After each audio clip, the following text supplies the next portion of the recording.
There are people in your life who will never truly wish you well. Not strangers, not obvious enemies. People you know. People you talk to regularly. People who sit at the same table with you, laugh at your jokes, and say the right things at the right moments. They are not your enemies. They smile at you, they congratulate you, they ask how you are doing. But inside, they are counting your steps, measuring your progress, quietly waiting for the moment everything falls apart for you. Nietzsche had one word for this: ressentiment. A deep, hidden resentment that cannot express itself openly, so it disguises itself. It hides behind concern, behind curiosity, behind friendly conversation. And the most terrifying part? These people often don't even realize they are doing it. The resentment is so buried, so unconscious, that they genuinely believe they care about you. Stay until the end of this video, because the fifth sign is the one that most people never see coming, and it is the most destructive of all. The first sign: they disappear exactly when things start going well for you. Think about it carefully. Who showed up when you were struggling? Who was present when you needed help, when you were lost, when you had nothing to offer? Now ask yourself, where are those same people when you succeed? This is not an accident, this is a pattern, and Nietzsche understood why it happens. Your success is a mirror. It reflects back everything they have avoided doing, every risk they refused to take, every dream they buried, every moment they chose comfort over growth. When you win, you don't just win for yourself. You hold up a mirror to everyone around you. And some people cannot stand what they see in that reflection, so they disappear. They become busy. They stop calling. They find small reasons to be absent. Not because they hate you consciously, but because being near your success is too painful for the version of themselves they have accepted. The second sign: they praise you only in public, never in private. In a group setting, in front of others, they are your biggest supporter. They compliment your work. They talk about how talented you are. They seem genuinely proud of you. But when it is just the two of you, silence. No encouragement, no real curiosity about what you are building. No genuine interest in your progress. Why? Because public praise costs nothing and gains them something. It builds their image as a generous, supportive person. It makes them look good in front of others. But private support, that requires something real. It requires genuinely wanting good things for you. And that is something they cannot give because somewhere deep down, your success threatens them. Nietzsche warned about this kind of performance. He understood that human beings are capable of extraordinary self-deception. A person can perform kindness so convincingly that even they start to believe it. But the private moments never lie. Watch how someone treats you when no one else is watching. That is the truth.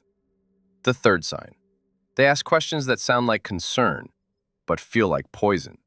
You share something exciting, a new project, a new relationship, a new direction in your life. And instead of genuine enthusiasm, you get questions.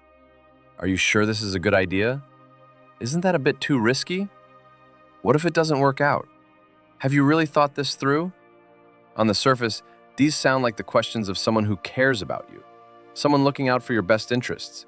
But pay attention to how you feel after the conversation. Do you feel supported, or do you feel smaller? Do you feel more confident, or has a shadow of doubt appeared that wasn't there before? These questions are not coming from concern, they are coming from fear, their fear, projected directly onto you. The person asking has never taken a real risk, has never built anything significant, has never dared to step outside of what felt safe. And seeing you dare to do exactly that creates an unbearable discomfort inside them. So they dress their fear as wisdom.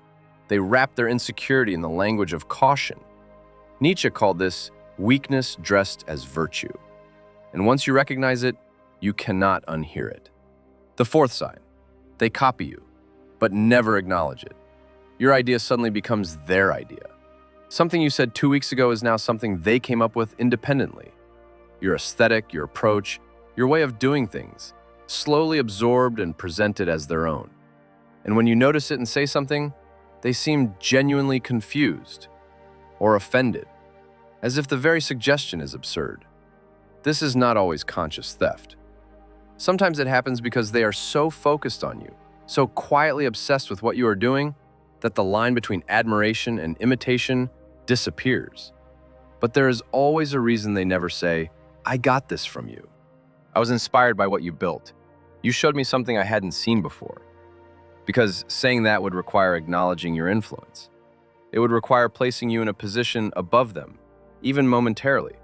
And that acknowledgement is something the ego and ressentiment simply cannot make. The fifth sign, the quietest, the most dangerous. They never tell you that you are capable of more.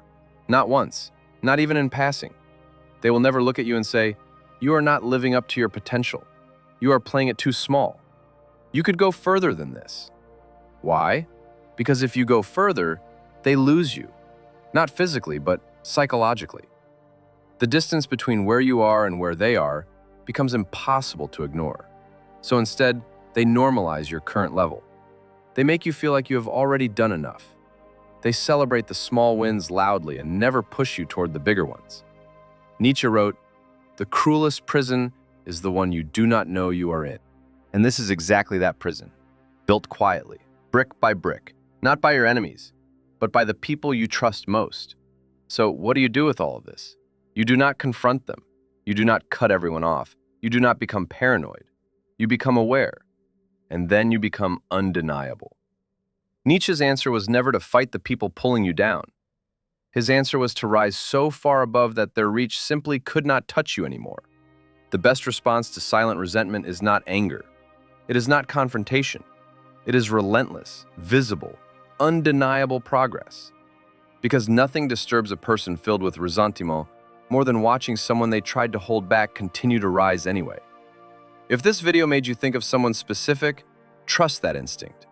Your mind recognized the pattern before you could name it. Subscribe because the next video goes even deeper into the psychology of the people around you.